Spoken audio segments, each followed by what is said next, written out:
प्रकाश आंबेडकरांचा भाजपवर हल्लाबोल. भाजपची दादागिरी आणि निवडणुकीतील पैशांचा खुलेआम पाऊस यावर वंचित बहुजन आघाडीचे राष्ट्रीय अध्यक्ष प्रकाश आंबेडकर यांनी जोरदार टीका केली आहे. लोकशाहीची हत्या करणाऱ्या या प्रकारावर त्यांनी स्पष्ट शब्दांत भूमिका मांडत निवडणूक प्रक्रियेवर गंभीर प्रश्न उपस्थित केले आहेत. सत्तेच्या जोरावर पैसे वाटप, दबाव तंत्र आणि प्रशासनाचा गैरवापर होत असल्याचा आरोप करत प्रकाश आंबेडकरांनी जनतेला जागे राहण्याचं आवाहन केलं आहे. या मोठ्या वक्तव्याचा संपूर्ण व्हिडिओ पहा फक्त आवाज माझा ऑफिशियलवर. ताज्या आणि विश्वासार्ह राजकीय बातम्यांसाठी चॅनलला सबस्क्राईब करा, व्हिडिओ लाईक करा आणि शेअर करायला विसरू नका.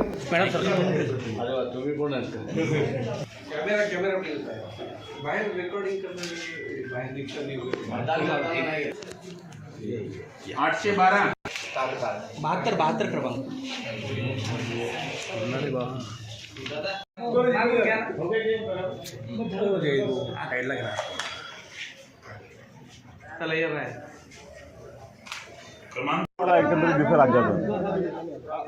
यावेळेस मी असं महानगरपालिकेच्या निवडणुका बघतोय ते भारतीय जनता पक्षाची दादागिरी 10 वर्षांनंतर मोडते असं दिसतंय.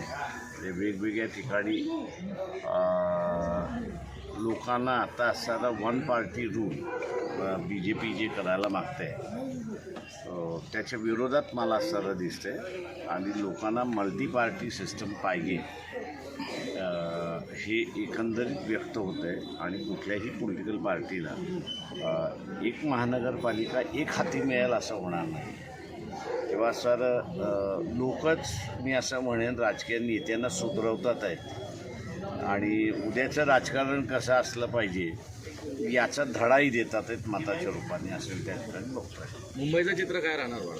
मिक्स राहणार. बाळासाहेब, पहिली निवडणूक अशी आहे की पैसा नंतर गुंडगिरी मारामाऱ्या हे खूप वाढलं. तुम्ही पहिली निवडणूक पाहिली तर काय म्हणजे असं का होतं महाराष्ट्रात? एका बाजूला असताना पैसा वाटप केला जातो हेही बरोबर आहे आणि दुसऱ्या बाजूला लोकच पैसे वाटप करणाऱ्या उमेदवाराला जे वाटप करतायत त्यांना हाकलतात आहेत असंही चित्र आहे. तर मी असताना ही एक पॉझिटिव्ह साईन म्हणतो की अगोदर जे आहे ते ठीक आहे, काही एरियांमध्ये काही ठिकाणी वाटलं जात होतं. आत्ता जे सरसकट करण्याचा प्रयत्न जो चाललेला आहे त्याच्या विरोधामध्ये लोक आहेत असं एकंदरीत मला दिसतं. बळी पडणार का लोक वाटते? ते आता जसं साड्या वाटप झाल्या त्याचं त्या जाळण्यात आल्या किंवा काही वस्तींमध्ये असणारा पाकिटं घेऊन गेले तिथे असणारा महाराष्ट्रभरातल्या असणाऱ्या अनेक उदाहरणं आहेत की लोकांनी सोसायटीमधनं पळून लावलं त्यांना.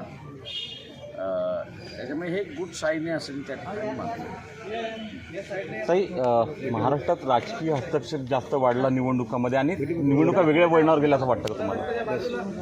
निवडणुका हा मुळात राजकीय मैदानच आहे.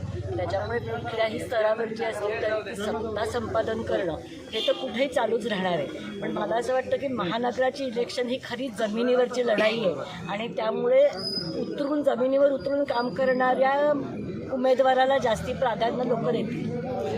मुद्दे भटकट चालले आहेत की काही मुद्दे सोडून धर्मावर हे संपूर्ण महापालिकेची? मला असं वाटतं की आता महानगरपालिकेच्या ज्यात कोणीही मुद्दे भडकवण्याचा प्रयत्न केला तरी मतदारांनी स्थानिक प्रश्न ज्यांनी उचलले त्याला प्राधान्य दिलंय.